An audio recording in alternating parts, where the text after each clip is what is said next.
Robert Gonçalves, licenciado em Ciências Biológicas, com doutoramento em Biologia Celular e Molecular. Robert, desde já nosso muito obrigado por teres aceito o nosso convite. E Robert, começava por te pedir para explicares aqui um pouco o que é que fazes a nível de âmbito profissional. Muito obrigado, primeiramente, Ricardo, pelo convite. É um prazer estar aqui conversando um pouco contigo, né, sobre uma área tão específica, né, que é a biologia celular e a molecular.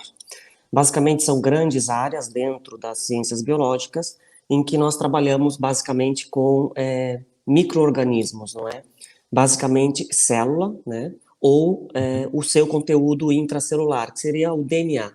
Então, neste inteirinho aí de vida, né, e de conjuntos moleculares, nós temos a capacidade, então, de manipular a molécula de DNA para diferentes meios, diferentes fins, seja para a produção de novos medicamentos, para desenvolvimento de vacinas, para estudar molecularmente a questão de como o DNA se conserva ao longo das espécies, seja para entendermos também como que o ser vivo, né, majoritariamente o ser humano, responde a uma determinada doença, a um determinado micro-organismo, seja ele vírus, fungo, bactéria.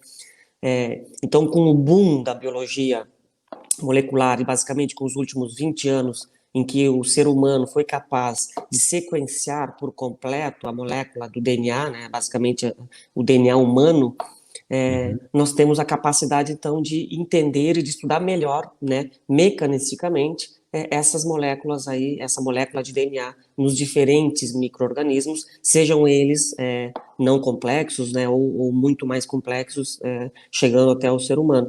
Então, com isso tudo, então nós conseguimos desenvolver novos tratamentos, por exemplo, para tratamento de câncer, para diferentes doenças, para HIV, tudo isso entra a questão da biologia celular e molecular. E como é que vocês olharam para o surgimento deste SARS-CoV-2? O SARS-CoV-2 claro que é uma questão em que o meio, o ser humano, né, atualmente, ele consegue se deslocar com muita facilidade num curto prazo de tempo, então já era meio que consenso, né, entre os cientistas de que se tornaria uma pandemia de forma muito rápida, e assim aconteceu. Não é? Só que também com o desenvolvimento, como eu comentei, dos últimos 20, 50 anos da ciência, né, e com o descobrimento, com o entendimento da biologia molecular, basicamente, com o sequenciamento de DNA e de RNA, também ficamos muito otimistas com a produção de uma vacina num curto espaço de tempo, que é o que aconteceu. Como nós já dominamos, não é, a questão molecular dos seres vivos, né, a questão genética dos seres vivos, então foi possível também respondermos de forma muito rápida, muito diferente de outras pandemias e epidemias. A ciência conseguiu responder de forma muito rápida e ágil contra o SARS-CoV-2. Pois, muitas pessoas comentam o rápido surgimento da vacina, mas este rápido surgimento traz para trás, e muito antes desta pandemia, muitos anos de investigação, correto? Correto, Ricardo, muito bem colocado. A questão da ciência é como se ela fosse passada, não é, de geração a geração. Então, os cientistas já vêm há muitos anos entendendo tudo isso, e tudo isso fica documentado, né, por meio de artigos científicos, de publicações. Então, os cientistas da nova geração, né, da minha geração e da geração da geração à frente e a que vem vindo atrás, nós já temos um know-how, um material muito grande disponível, em que nós conseguimos usar o conhecimento já construído ao longo de décadas, não é, de anos, por outros cientistas que deixaram o seu legado.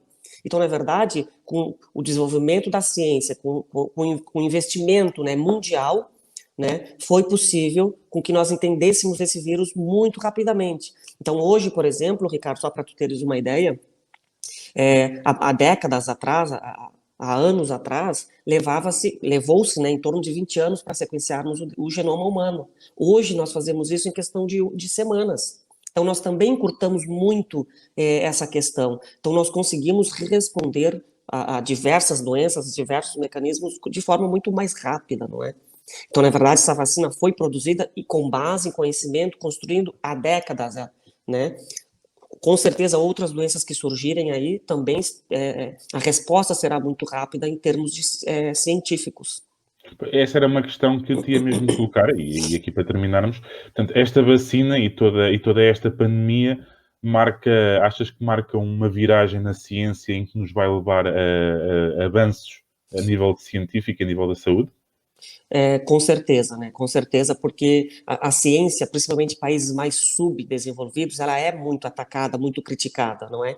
Porque a ciência acaba trazendo por A mais B, né? E provando por meios científicos e traz provas concretas de que determinadas coisas funcionam ou não funcionam, não é? Então, para situações, para países subdesenvolvidos em que o povo, né, acaba sendo mais facilmente manipulado, né, a ciência ela vem contramão disto, né?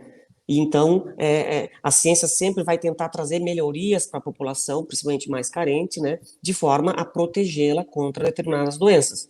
Então, como comentamos no meio, né, agora é um novo normal. Então, nós precisamos nos adaptarmos a essa nova vida. Com certeza, essa pandemia marca um novo recomeço, né, acho que eu posso dizer assim, porque as pessoas, né, o mundo precisou desacelerar. Então, nós tínhamos uma vida agitada, nós não parávamos, o estresse nas alturas. De certa forma, com essa pandemia, as pessoas precisaram desacelerar. As pessoas precisaram ficar mais em casa, as pessoas precisaram dar mais atenção para as suas famílias, coisa que não se fazia. Então, a vida passava muito rapidamente, não é? Então, nós precisamos, obrigatoriamente, nos desacelerarmos. Com o desaceleramento da vida, né, cotidiana das pessoas, o planeta também conseguiu dar uma respirada. Então, ele conseguiu recuperar diversas coisas, né, de diversos áreas que eram muito mais contaminadas pelo homem, o planeta deu uma certa respirada. Então, quando nós colocarmos, não é, o pé, né, para fora das nossas casas, né, o mundo ele já não é mais o mesmo. Então, eu gosto muito, Ricardo, de uma mensagem que foi muito disseminada aqui em Portugal, que é a seguinte, né? Vamos permanecer separados, vamos permanecer nas nossas casas, para que quando nós retornarmos, né, ou nos reunirmos com as nossas famílias, não falte ninguém. Acho que essa frase, essa questão foi muito importante durante essa epidemia ou pandemia, né?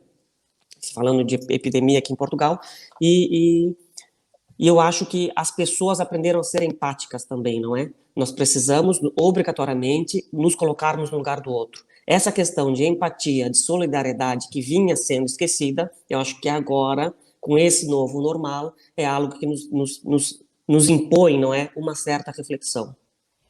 Uma reflexão que vai ficar com certeza num futuro. Com certeza vai ficar no futuro. E lembrando, Ricardo, que os jovens, os mais jovens, né, que foram, né, muito responsáveis também pela disseminação desse vírus, não é, que eram os que são mais assintomáticos, têm uma missão muito grande, porque eles é que vão levar esse legado e vão levar essa história ao longo da vida deles, não é? Porque eles vão passar isso para gerações que virão a seguir. Então, a responsabilidade, principalmente dos jovens, é muito grande perante o planeta, não é? Que são o futuro, não é? Também. Concordo. Helber, desde já, muito obrigado pela tua disponibilidade. Isto seria com certeza uma conversa que se iria estender por muito mais tempo, mas não Com o temos. certeza. Muito obrigado pela tua disponibilidade.